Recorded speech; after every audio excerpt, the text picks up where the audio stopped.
Hi అండి. అందరూ ఎలా ఉన్నారు? అందరూ బాగుండాలి, అందులో మనమందరం ఉండాలి. Welcome back to our channel Shweta's family. మనం ఈరోజు మాఘపురాణం 20వ అధ్యాయం శివబ్రహ్మల వివాదం గురించి తెలుసుకుందాం.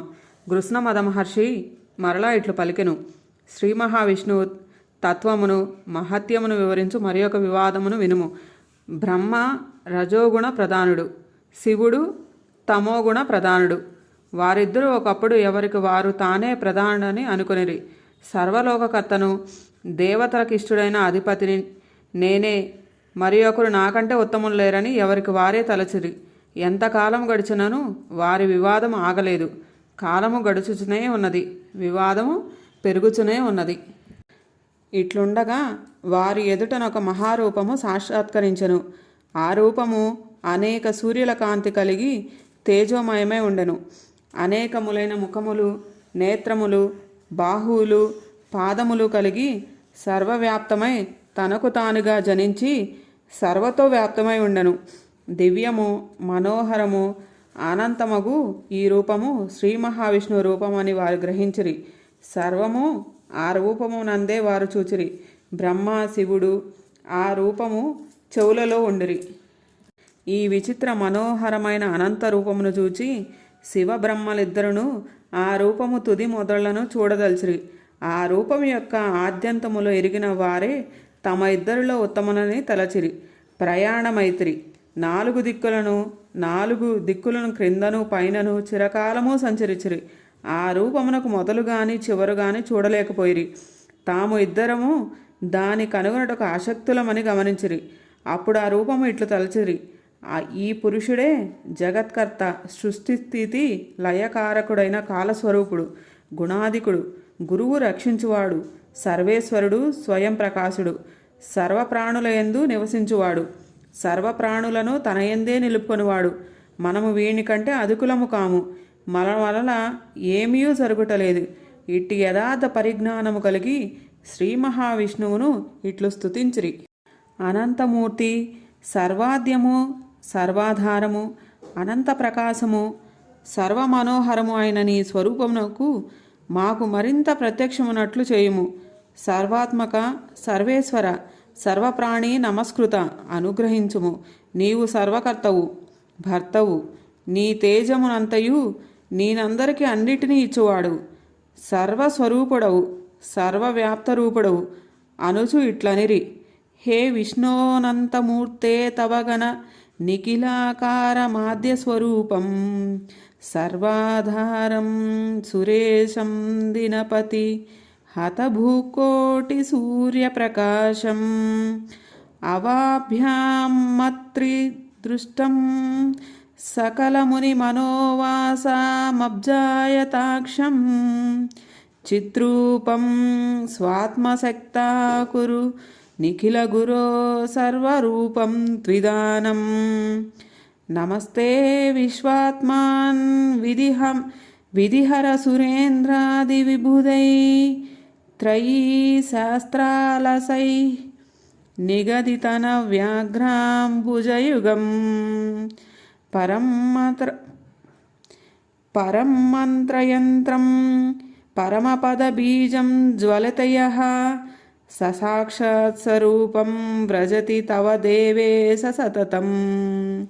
నమస్తే విశ్వాత్మక విధిహర సురేంద్రాది విభూదై త్రయీ శాస్త్రాలపైర్ని గదతన వ్యాఘ్రాంబుజయుగం, త్రిలోకకర్త భువనస్య భర్త హరే మహద్రూపమనేక తేజ, గురుర్గురుణాం వరదో వరాణాం మహర్నావాంబూపలజస్త్వమేరా, త్రిదేవదేవామరరాజయష్ట శిష్టేష్టతుష్ట త్రిదవేని నిష్ట, దృష్ట్యామృతా స్వాద్విమితాసు పాణి సురాసురాణామఖిలేశ్వరరస్త్వం, లక్ష్మీపతిస్త్వంతు సుగహ్యగోప్తా గుహాశయ పంకజ పత్రనేత్ర, త్వం పచవక్త్రస్య చతుర్ముఖస్య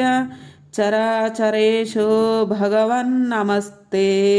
సృష్టిం చ విశాలాం సృజసి త్వమేవ చైశ్వర్యవాన్ సర్వగుణశ్చ దేవ త్వమేవ భూర్భారికృత ప్రవేశ తదాద్యభూతం విదదాసి యత్తత్ త్వమగ్నిసూర్యౌ పవనస్త్వమేవ యమో భవాన్ వైశ్రవణస్త్వమేవ త్వమేవ శక్రసురలోకనాథః నాదాదిమస్త్యం భగవన్నమస్తే పరమం పరాణాం పరమం పవిత్రం పురాణకర్తారమనం తమాశ్రయం త్వాం వేదమాహుః కవయః సుబుద్ధ్యా నమోऽस्तु ते పన్నగవైరికేతో వేదాస్య వేదస్య దిగంతరాళాం యష్టాసురస్థానమపి త్వమేవ కర్మాణ్యనంతాని సుఖప్రదాని రుసశ్చ వాచో నిగమాచ్చ సర్వే నదీషు గంగా హిమవాన్నగేషు మృగేషు సింహో భుజగేష్వనంతః రత్నేషు వజ్రం జలజేషు చంద్రః క్షీరో దదాచాపి యదా తదా త్వం అహం ప్రభుస్తదందహం ప్రభుచ్చ సంపర్తమానౌ బహువర్షణాం తదాస్మాదిదానీం పరిహర్తుమేవం స్వయం ప్రభు స్త్వం కరుణైకరాసి తేన త్రతే దర్శన బుద్ధి రాసీత్ కృపాళో భగవన్నుమస్తే తూర్ణం జగన్నాథమహస్య రూపం భూత్వా పునః సౌమ్యవః ప్రసీద.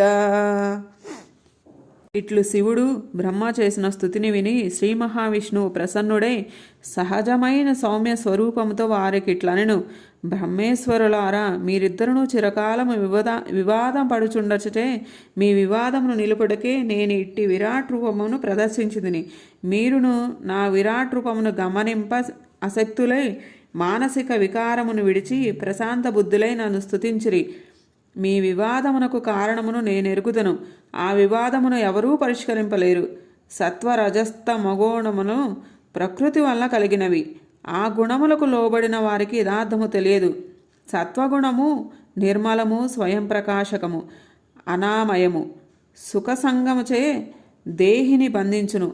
ఆత్మకు శమము, దమము, దయ, అహింస, క్షాంతి మున్నగు గుణములను కలిగించి పరలోక సుఖమును అందించును.